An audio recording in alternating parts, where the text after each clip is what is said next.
안녕하세요 여러분. 오늘은 한국사 근현대사 네 번째 시간으로 개화정책의 추진과 반발을 살펴보겠습니다. 우리는 지난번에 흥선대원군이 물러나고 고종이 집권하고 통상개화론자들의 주장에 힘이 실리면서 조선이 일본과 강화도 조약으로 개항한 과정을 공부했었는데요. 이후 조선은 미국과 조미수호 통상조약을 맺고 그 후 다른 서구 열강과도 근대적 조약을 체결하면서 서구 열강이 주도하는 국제 질서 속으로 편입됨을 배웠습니다. 오늘은 조선 정부 내에서 개화 정책 세력은 어떻게 형성되었으며 이들이 추진한 근대적 개혁 내용들을 공부해 보겠습니다. 또한 이에 대한 반발 세력과 이모군란에 대해서도 같이 공부해 보겠습니다. 먼저 개화 정책을 추진한 개화 세력이 어떻게 형성되었는지부터 보겠습니다.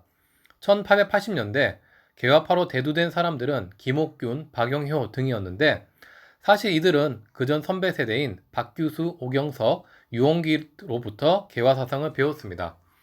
특히 김옥균, 박영효 등은 양반임에도 오경석, 유홍기 등 자신들보다 낮은 신분인 중인들에게 가르침을 받았는데 이는 당시 신분제 사회인 조선에서 개화파들의 개방적인 면모를 보여주는 것이었습니다. 개항 이후 조선 정부는 통리기무아문이라는 근대적 정책을 전담으로 하는 기구를 설치합니다. 이곳 밑에 12개 부서를 두어서 외교, 통상, 군사 등 각종 업무를 담당하게 하였습니다. 또한 군사 제도도 개편했는데요. 기존의 오군영을 무의영, 장어영 등 2개로 통합하고 신식 군대인 별기군을 별도로 설치하였습니다. 한편으로 무기 제조 기구인 기기창, 인쇄기관인 방문국, 화폐 발행 기관인 전환국 등도 설치하였습니다. 조선 정부는 이 외에도 앞으로 주변국들의 근대화 정책을 배우기 위해서 청과 일본에 여러 유학생을 파견합니다. 우선은 강화도 조약 체결에 대한 답례로 일본에 사신을 파견했는데 이들을 순신사라고 부릅니다. 강화도 조약 이전 일본에 파견된 사신을 통신사라고 불렀는데 이때에는 수신사로 명칭이 달라진 점 구분해 두시기 바랍니다. 수신사는 일본의 근대화된 문물을 보고 발전 정도를 체크해서 고종에게 보고를 올렸는데요. 고종은 수신사의 보고를 계기로 일본을 더 배워야겠다고 생각하고 조사 시찰단이라는 대규모 사절단을 보내게 됩니다. 당시 조선에는 유생들을 중심으로 아직 근대화 정책에 대한 반대가 거셌기 때문에 고종은 조사 시찰 단원들에게 밀서를 보낼 정도였고 그들은 일본을 유랑하고 여행한다는 신사유람단이란 명칭으로 조용히 몰래 다녀올 정도였습니다. 한편 청해는 영선사를 보내서 무기 제조 기술과 군사훈련법 등을 배웠고 미국에는 조미수호 통상조약에 대한 답례로 보빙사를 보내게 됩니다. 당시 이들은 조선의 전통 복장인 갓과 한복을 입고 미국으로 가서 미국 사회 내에서 큰 이슈가 되기도 했습니다. 특히 당시 사신 단원이 미국 대통령에게 큰 절을 올린 모습은 기존의 서양식 외교에 익숙한 미국인들에게 큰 충격을 주기도 하였습니다. 한편 조선 정부는 각종 근대적 기구들을 설치하고 주변 각국에 유학생들을 파견하는 등 바빴지만 성리학적 세계관에 익숙한 유생들은 정부의 이런 개화 정책을 반대하며 위정척사 운동을 펼쳤습니다.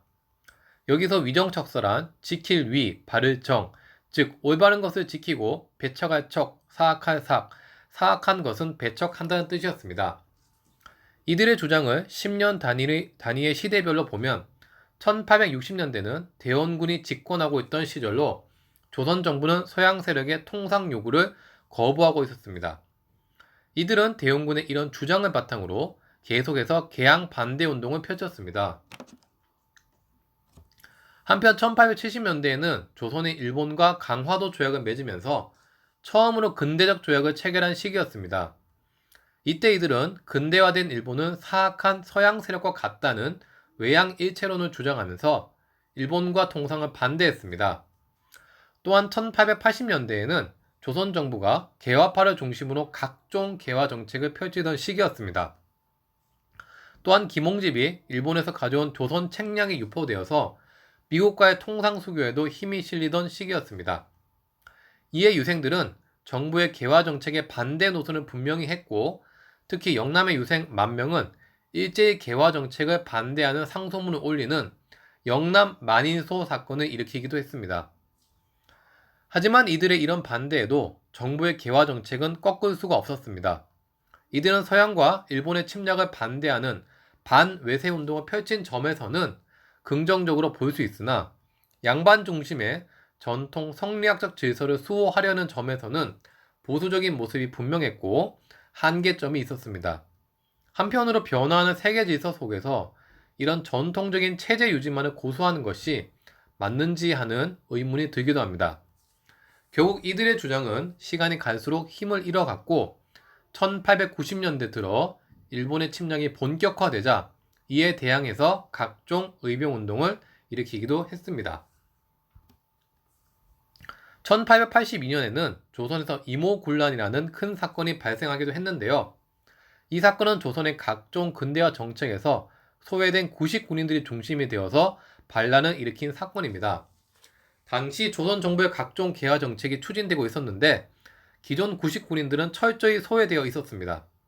더구나 이들 구식 군인의 월급은 밀리고 밀리다 무려 13개월 만에 지급이 되었는데 그 지급된 급료에는 100% 있어야 될 쌀 대신에 모래와 겨까지 섞여 있어서 이들을 더 분노하게 만들었습니다.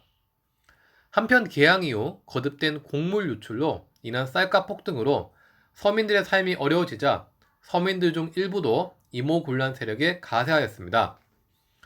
당시 정부는 이모군란을 일으킨 구식 군인들에 대한 방비가 전혀 되지 않았습니다.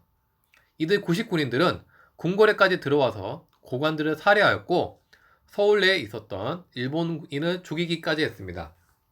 왕비 민씨는 자치를 감추었고 고종은 황급히 대원군에게 사태 수습을 위해서 정권을 맡겼습니다.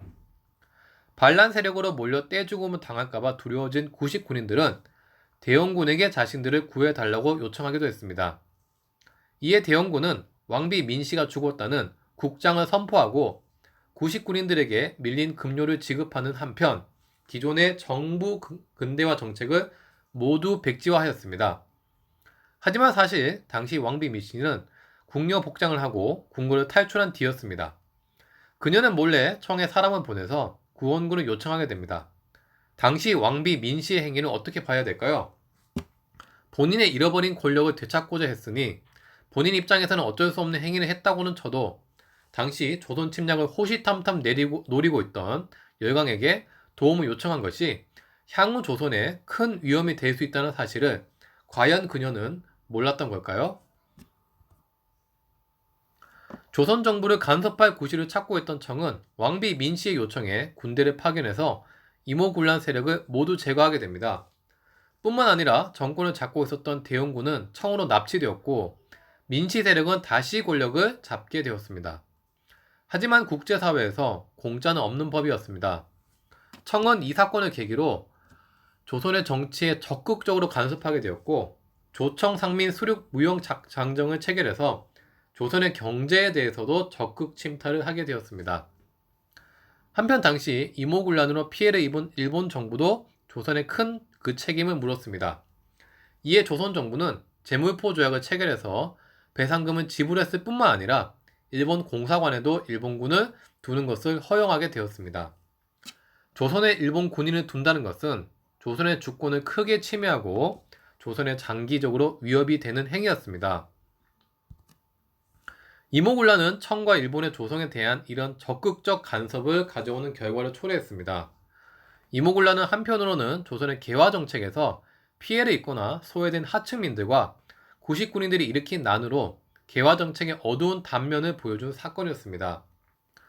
청의 간섭이 심해진 조선에서 앞으로 어떤 일이 벌어질지 다음 시간에 다시 한번 확인해 보겠습니다. 이상으로 오늘 수업 모두 마치겠습니다. 여러분 수고하셨습니다. 감사합니다.